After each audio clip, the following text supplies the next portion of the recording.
Terraria skyline maps have always been an interest of mine. If you couldn't already tell, I've dedicated many months to the research of finding the most limited Terraria skyline map possible.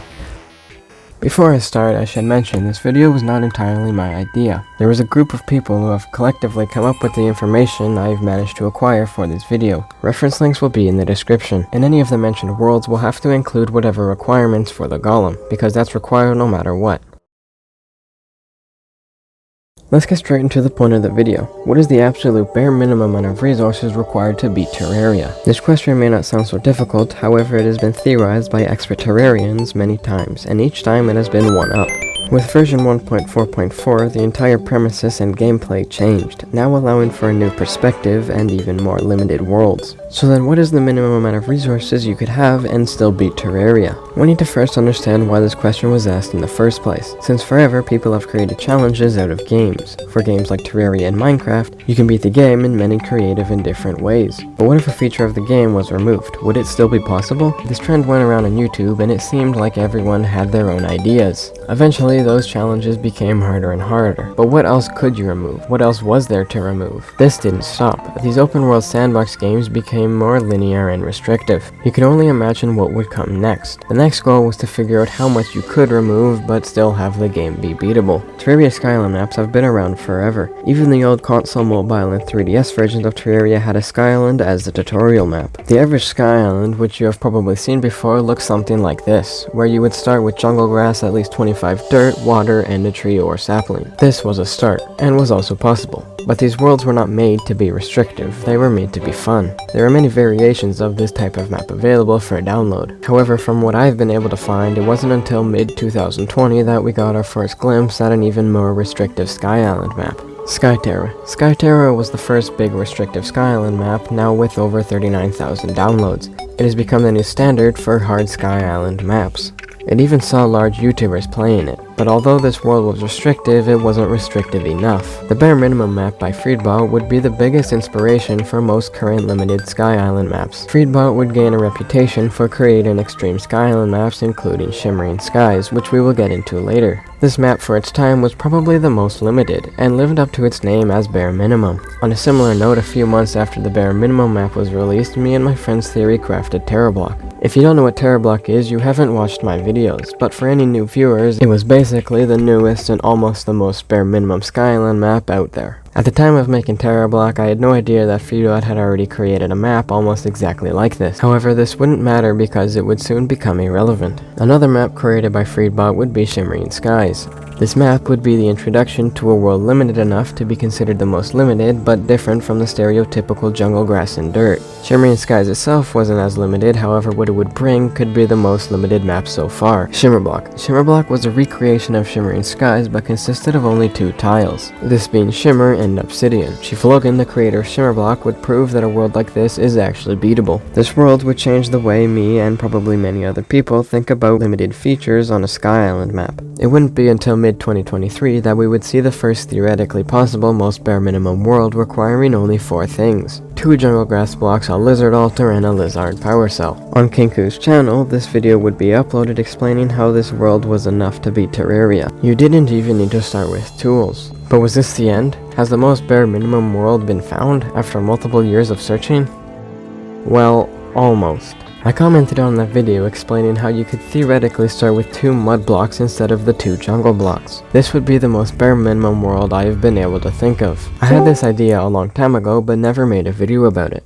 But here I am making this video to celebrate the trials and errors that the skyisland community have gone through to find this world. It has been done. The most bare minimum world where you can theoretically beat Terraria requiring only 2 blocks and 2 items.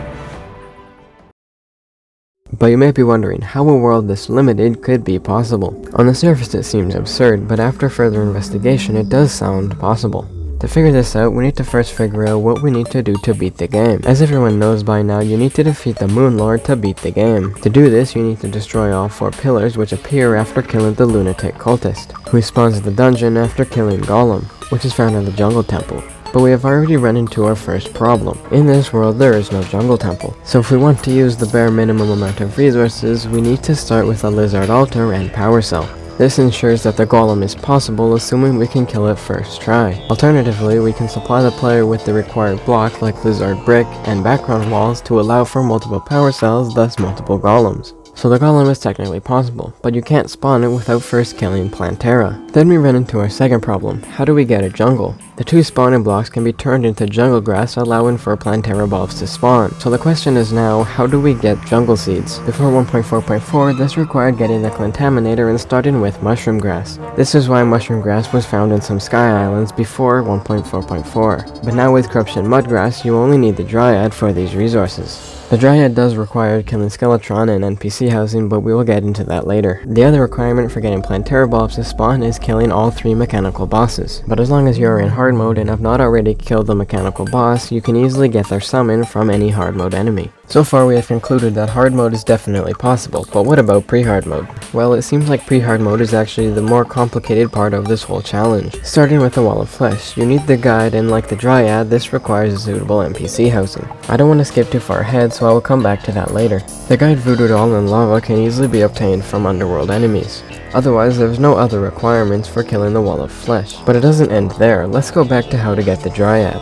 The wiki states that you need to kill the Eye of Cthulhu, Brain of Cthulhu, Eater of Worlds, or Skeletron. And since most of those options are unavailable, this leaves only Skeletron. Most of us already know that the old man can spawn as long as there is ground, meaning Skeletron is actually possible. But another problem is NPC housing. Unlike TerraBlock, you don't start with mushroom grass, meaning there is no easy way of getting suitable NPC housing. For a long time, I didn't actually think NPC housing was possible. You can get pine tree blocks from presents, with which you can craft furniture from, but you still need a workbench for that. The ultimate goal was to find a way to get a workbench from virtually nothing. After spending probably a few hours thinking of every possible workbench and block we could obtain, I finally thought about the slime workbench. After I realized this, I also realized you can make other furniture with this slime. Meaning if you could kill King Slime, you could get NPC housing. And luckily, after testing it, it was possible to kill King Slime with only present items. All you needed to do was create a long platform, which sounds pretty easy until you realize you can't easily get blocks. So how do you create a long platform if you don't have any blocks? Well, as we see in Kinkoos' video, it is possible to kill slimes from slime rains using fallen stars. And as we know from my TerraBlock video, slime rain can spawn naturally, but only once every 30 in real life hours. This means you can theoretically get any drop from slimes, and if you're playing during Christmas, this includes presents. If you piece everything together, it is clear that a world like this is definitely possible, in theory, and a really dedicated Terraria player might be able to pull it off. But for an average player, is this world actually possible?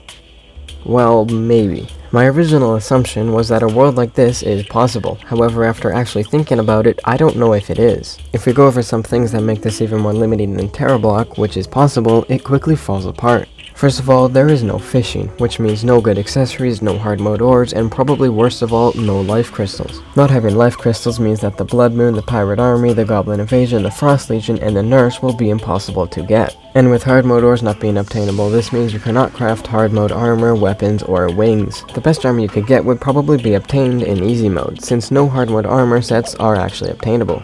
Another thing is not spawning with stones means you cannot craft a furnace, nor can you create a jungle biome to buy it from the merchant. This means no smelting ores gotten by slimes, meaning most easy mode armors are also unobtainable. In conclusion, I don't think it is possible for an average player, if possible at all. If you think you can pull it off, then I would love to see it. But what would make this map more possible? If we take inspiration from TerraBlock, all we really need is water. Arranged in a specific way, you can create infinite water, meaning you can fish, thus making most of the otherwise unobtainable equipment obtainable, along with life crystals. I haven't put much thought into this, so if you have any better ideas, put them in the comments. However, I don't think there is any good combination of resources that gives such a boost.